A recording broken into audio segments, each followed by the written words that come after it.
Добрый вечер, уважаемые подписчики. Эта запись производится вечером 18 ноября 2017 года. Последние несколько дней по социальным сетям и мессенджерам активно рассылается информация, что в Москве, в аэропорту Домодедово, уже больше 3 суток держат уроженку Чечни Иман Музаеву, которая возвращалась домой из Иордании.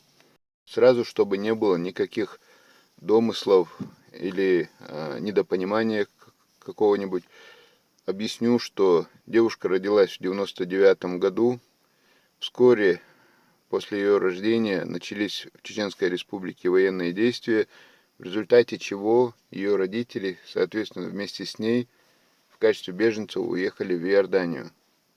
Девушка очень хотела вернуться домой, в Чеченскую Республику, на свою родину, но, к сожалению, у нее не было российского паспорта, чтобы она могла в Чеченскую Республику приехать.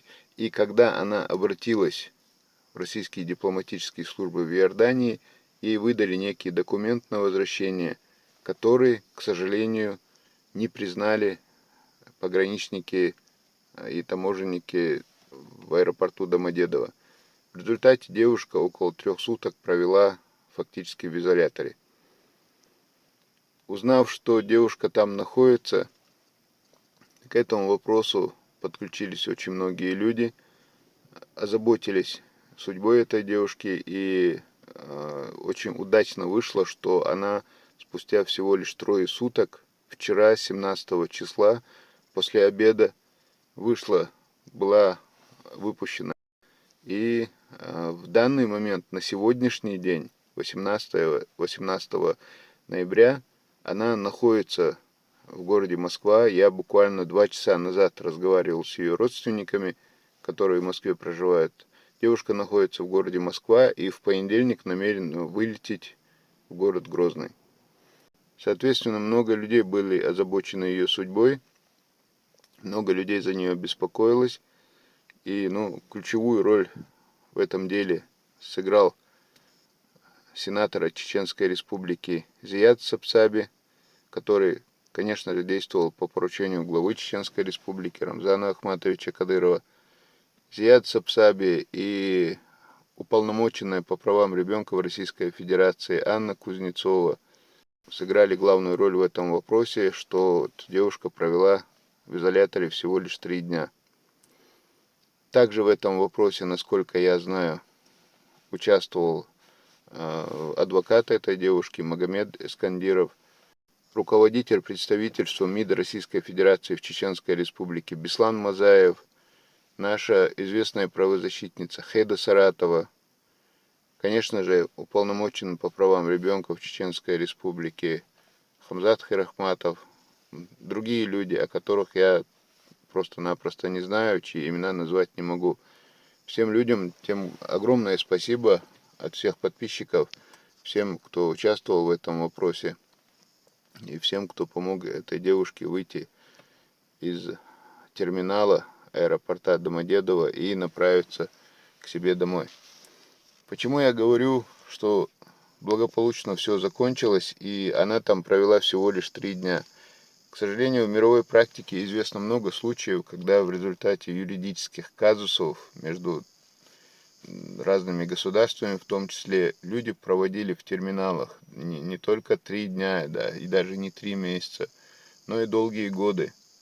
В частности, в 2004 году известный голливудский режиссер Стивен Спилберг снял фильм «Терминал». Кстати, очень интересный фильм, советую посмотреть, с Томом Хэнксом в главной роли. И примерно похожая ситуация в этом фильме показана, с той лишь разницей, что герой этого фильма проводит в терминале как минимум многие месяцы. И насколько пишут средства массовой информации, прототипом героя этого фильма явился Мехран Карими Насири, иранский беженец, который с 1988 по 2006 год, то есть 18 лет, проживал в терминале в парижском аэропорту в результате того, что у него украли документы, и он не мог ни выйти во Франции, ни вернуться обратно. Вот из-за таких вот юридических казусов между государствами могут быть такие вот необычные, нестандартные случаи. И этот случай далеко не единственный.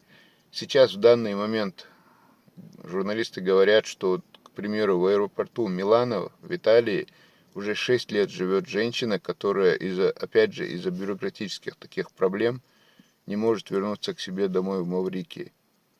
Где-то в аэропорту Майорки уже который год, говорят, находится некий немецкий инженер, который в результате таких вот юридических казусов до сих пор не может вернуться к себе домой уже 5-й год. И я думаю, что эти примеры далеко не единственные. Таким образом, как мы видим, наша соотечественница Иман Музаева, к счастью, провела в терминале аэропорта Домодедово всего лишь 3 суток, хотя эти 3 суток наверняка были очень трудные, но тем не менее, по сравнению с другими печальными случаями, провела всего лишь 3 суток из-за этих юридических казусов, и в результате того, что очень много людей были озабочены ее судьбой и приняли возможное участие в ее судьбе, она вернется домой. Так что огромная просьба, если вы в последующем получите сообщение о том, что вот девушка находится в аэропорту и просьба ей помочь, пожалуйста, эти сообщения не рассылайте, удаляйте.